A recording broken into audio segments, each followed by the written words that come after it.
कहते हैं कि बहुत जल्द मुझे लगता है कि मुआहदा हो जाएगा और उस कंट्री को ठीक करने के लिए इतनी तबाही वहाँ पर होगी है, ये ट्रम्प कह रहे हैं इंटरव्यू के दौरान कि एटलीस्ट 20 ईयर्स लग सकते हैं। लेकिन हौसला अफजा बात यह है कि वो खुद अब ऐलान कर रहे हैं कि लग ऐसा रहा है कि जल्दी मुआहदा हो जाएगा और पीस टॉक्स कामयाब होंगे इंशाल्लाह।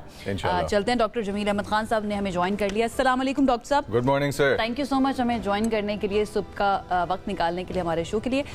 सबसे पहले आप भी मुतमईन हैं ट्रम्प की ये जो स्टेटमेंट आई है उसके बाद, और जो पाकिस्तान की तरफ से कोशिशें की जा रही हैं इन पीस टॉक्स को कामयाब करने की? जी, मदु करने पर मशकूर और सुबह बखैर।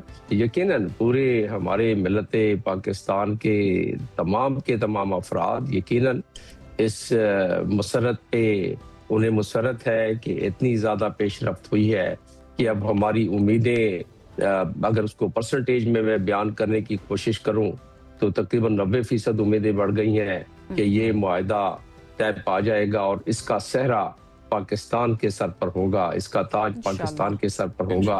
एक इतना कॉम्प्लिकेटेड, एक इतना मुश्किल, एक इतना दुश्वार, एक इतना लच्छेदार मामला जो कि 49 ईयर से जेडी वेंस को आपने सुन ही लिया, जो कि उलझा हुआ था, उसमें एक मुल्क जिसका नाम पाकिस्तान है वो बीच में पड़ा। मसालिहत, उसमें मीडिएशन, सहूलतकारी करके और इस नतीजे पे आज बात पहुंची है कि अब आमद है उस खबर की कि जिस खबर में हो कि ये मुआहदा तय पा गया। और अगर ये मुआहदा, जैसा कि कल तक उम्मीद है कि दोबारा वो जहाज वापरेगा एयरफोर्स 2 जेडी वेंस के साथ, और अगर ये मुआहदा उससे पहले, जिसके चांसेस इस वक्त नहीं, अगले सेशन में, तीसरे सेशन में उसके ऐन मुमकिन है कि 2 सरबराहान वाले मुमलकत पाकिस्तान में तशरीफ लाई हों, और एक तो सुपर पावर का सरबराह जिसका नाम डोनाल्ड ट्रंप है और दूसरे मसूद पशकियान हमारे ईरान के सदर, वो साइन कर रहे हों और हमारी क़यादत फील्ड मार्शल सैयद आसिम मुनीर वो पीछे खड़े हों और साथ में प्राइम मिनिस्टर पीछे खड़े हों। अच्छा सर, मैं एक छोटी सी चीज़ पे आपकी लाइट चाहता हूँ। अब as a business person myself, मैं हमेशा फ्यूचर की 2 प्रोबेबिलिटीज़ देखता हूँ, एक बुरी और एक अच्छी। अच्छी प्रोबेबिलिटी को डिस्कस करें तो भी पाकिस्तान सबसे ज़्यादा इम्पैक्ट होगा, बुरी प्रोबेबिलिटी को डिस्कस करें तो भी पाकिस्तान सबसे ज़्यादा इम्पैक्ट होगा। ईरान के अंदर जो कुछ तामीराती काम दोबारा से होना है, इंफ्रास्ट्रक्चर की डेवलपमेंट होनी है, जारी बात है पाकिस्तानी इंडस्ट्री एक्सपोर्ट से फ़ायदा उठाएगी। और अगर अल्लाह ना करे नहीं होता तो पाकिस्तान सबसे पहले इम्पैक्ट होगा। अगर ये कॉन्फ्लिक्ट और आगे बढ़ जाता है तो पाकिस्तान फंसेगा। अच्छा, आप उस सिनारियो में कि पाकिस्तान के लिए ये अच्छे तरफ निकल चुका हुआ है, हमारी इंडस्ट्रीज प्रोग्रेस किस तरह से करेंगी? ये एनर्जी शॉर्टफॉल छोटे टाइम में कवर हो जाएगा, ज़्यादा वक्त लगेगा, या पाकिस्तान की इकॉनमी दुनिया की उभरने वाली नई इकॉनमीज में से एक फ्रंट फुट इकॉनमी निकलेगी? आपके इस सवाल का इतना आपने अच्छा सवाल और गहरा सवाल किया है कि आपकी उम्र के लिहाज से मैं नई नस्ल के इन चिरागों को यकीनन समझूंगा कि वो एक हमारे ज़हीन होनहार यूथ है और उन्होंने ही आगे बढ़ना है। I must appreciate you have asked me a very good हम ये कह सकते हैं डॉक्टर साहब, उम्मीद अभी बाकी है। नहीं, उम्मीद नहीं, अभी जरा मुझे इस पे तकमील करने दें, ये बहुत अहम सवाल हो गया है। तो ये सिलसिला यूं है कि पाकिस्तान कंस्ट्रक्शन, रिकंस्ट्रक्शन, तो वो हमारे भाई हैं, हम उनकी मदद करेंगे। उसमें जो भी उनका फायदा होगा, हमारा होगा, वो अपनी जगह पर। उससे बढ़कर स्ट्रेटेजिक बिजनेस की अगर आप बात करें, जियो इकोनॉमिक्स की अगर आप बात करें, और पाकिस्तान की मखदूश मईशत जिसकी के 338 बिलियन डॉलर इंटरनल और एक्सटर्नल मकरूज है पाकिस्तान, ये हमारे वो अकाबरीन जो पिछले 40 सालों से इस मुल्क के साथ खिलवाड़ करते रहे हैं, ये उनकी वजह से है। और आज अगर एक ठंडी हवा का झोंका चल रहा है, आज अगर हमारे इमेज में इजाफा हो रहा है, आज अगर हम दुनिया में जाने पहचाने जा रहे हैं, आज अगर दुनिया के हर टीवी चैनल पर और हर स्क्रीन पर पाकिस्तान का नाम आ रहा है, तो इसको ट्रांसफॉर्म करने के लिए इकोनॉमिक बेनिफिट्स में दोबारा सर जोड़ के बैठना पड़ेगा। सिर्फ प्राइम मिनिस्टर और फील्ड मार्शल की इन कोशिशों से जो स्ट्रेटेजिक गेन हुआ, अब हमारे इदारे क्या करेंगे? हमारे इदारों को 24/7 बेसिस पर, जिस तरह प्राइम मिनिस्टर की टीम और फील्ड मार्शल की टीम ने काम किया है, बाकी इदारे, मिनिस्ट्री ऑफ कॉमर्स हो गई, मिनिस्ट्री ऑफ इंडस्ट्री हो गई, उसके अलावा तमाम इकोनॉमिक अफेयर्स हो गया डिपार्टमेंट, जितनी मिनिस्ट्रीज हैं, उसके अलावा हमें ईज ऑफ डूइंग बिजनेस, आप बिजनेसमैन हैं, आपने जिक्र किया, और कॉस्ट ऑफ डूइंग बिजनेस की तरफ ध्यान देना पड़ेगा। हमें वो सहूलतकारी करनी पड़ेगी जिस तरह हमने ईरान और अमेरिका के दरमियान सहूलतकारी करके हम इतने बड़े मसले को दुनिया को हल करा रहे हैं, और इंशाल्लाह हो जाएगा। तो हम अपने मखदूश मईशत के मसले को क्यों नहीं हल कर सकते हैं? और इसीलिए मैं अपना शेर एक आपको बता देता हूँ, नॉर्मली शेर नहीं पढ़ता हूँ आपके प्रोग्रामों में मैं, कि नई नस्ल के चिरागों बड़ी नाउमीदी मैं देखता हूँ। मैं यूनिवर्सिटीज में पढ़ाने भी जाता हूँ, बड़ी नाउमीदी मैं यूथ में देख रहा था, लेकिन ये जो उम्मीद की किरण आई है, इसमें मैंने शेर लिखा हुआ है और मेरी किताब में छपा हुआ है कि नई नस्ल के चिरागों उम्मीद रखो बाकी, ये मुल्क है तुम्हारा, हिम्मत न हारना, और खुशहाल तुम रहोगे, सरशार तुम रहोगे, दुश्वार इस मखदूश मईशत, दुश्वार इस घड़ी में हिम्मत न हारना।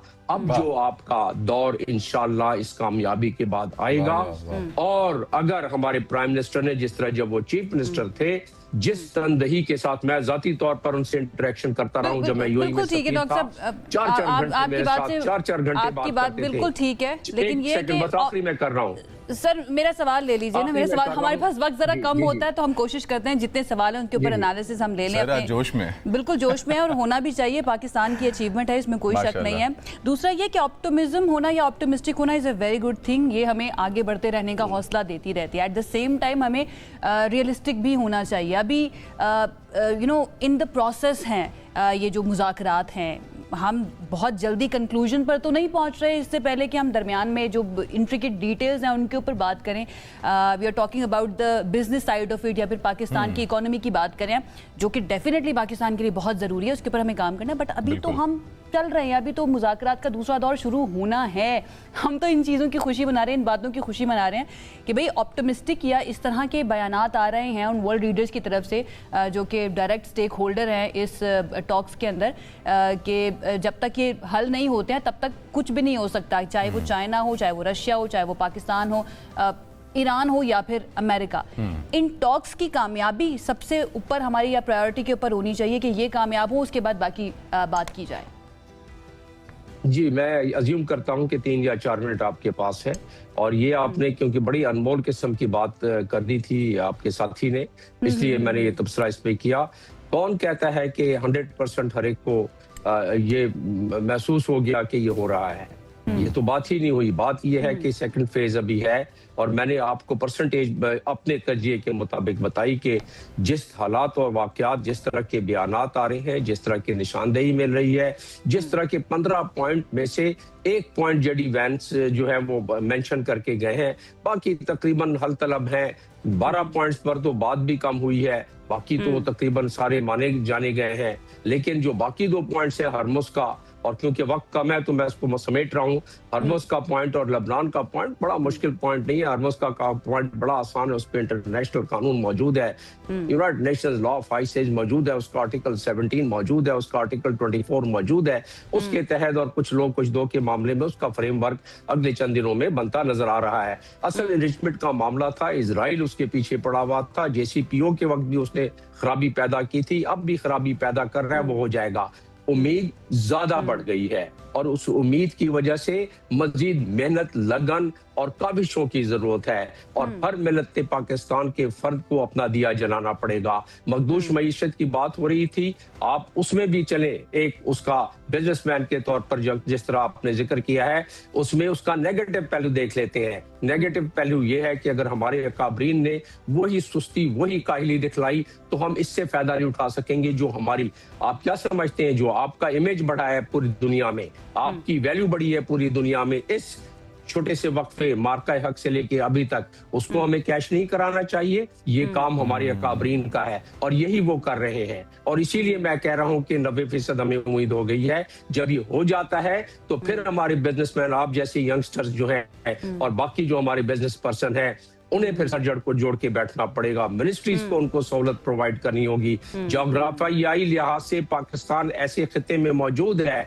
कि आपके लिए सेंट्रल एशिया खुलेगा। आप हिम्मत तो करें, आपकी प्रोडक्शन क्या है, आप GSP प्लस की तो आप रिक्वायरमेंट पूरी नहीं कर सकते बिजनेसमैन, लेकिन उनकी भी प्रॉब्लम है। वो कहते हैं कि हमें ईज ऑफ डूइंग और कॉस्ट ऑफ डूइंग बिजनेस नहीं है, हम कॉम्पिटिटिव नहीं है। पाकिस्तान को वैसे कंट्रोवर्शियल पॉइंट है, लेकिन इनडायरेक्ट सैंक्शंस का भी तो सामना है ना। आप डायरेक्टली किसी मुल्क को सैंक्शन करें ना करें, लेकिन आप business partners, probable business partners को जब सैंक्शन कर देते हैं तो फिर को छोड़ें, आप अपने नाज़रीन को सही बात बताएं। ईरान को छोड़ें, आप सैंक्शन की बात उसको छोड़ें। GSP प्लस में आप लोग क्या प्रॉब्लम थी? आपके मुल्क ने आपको सहूलत क्यों नहीं दी? आपने क्यों नहीं सर जोड़ के जोड़े? आप क्यों नहीं अपनी एडवांसमेंट करते हैं? आप वही जो है वो नस्ल मशीनें लगा के बैठे। बिल्कुल ठीक है। ये डॉक्टर साहब देखिए, मैं अपना एक पॉइंट रखना चाहूंगी अपने शो के डिफेंस के लिए कि हम अपने नाजरीन को वही बात बताते हैं जो एक्चुअल में होती है।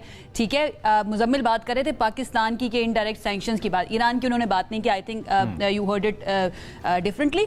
मैं ये पूछना चाहूंगी, स्पॉयलर्स भी मौजूद हैं। अभी ये मामला लबनान और इसराइल का एक दौर हुआ है, उसके अंदर अपेरेंटली इत्तलात ये आ रही हैं कि बहुत ज़्यादा उसके अंदर कोई हौसला अफजा खबरें नहीं हैं, लेकिन दूसरे दौर की बातें की जा रही हैं कि शायद हो सकता है। आपको लगता है कि ये टॉक्स इस कॉन्फ्लिक्ट की मौजूदगी में कि लबनान के ऊपर अटैक जारी रखे इसराइल, ये कामयाब हो सकती हैं? कितनी प्रोबेबिलिटी है इसकी?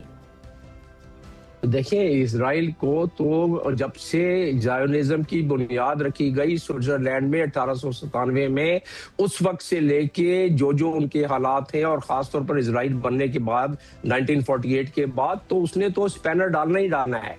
एक अच्छी बात ये हुई है कि अमेरिका में एक बॉटम अप प्रेशर इन्हीं नौजवानों ने, JD वैंस ने कल जॉर्जिया यूनिवर्सिटी में खिताब करते हुए क्या बात की है? उन्होंने यही कहा है कि हमें पता है कि मिडल ईस्ट के हवाले से हमारी पॉलिसी पर यूथ जो है वो एग्री नहीं करती है, उसकी राय मुख्तलिफ है। इसी तरह कांग्रेस में हो रहा है। उन पे जो प्रेशर बॉटम अप पड़ा है, उस प्रेशर से जो बैलेंस था, तवाज़ुन था इजरायली लॉबी का, ये मेरा तजिया मैं आपके सामने पेश कर रहा हूं।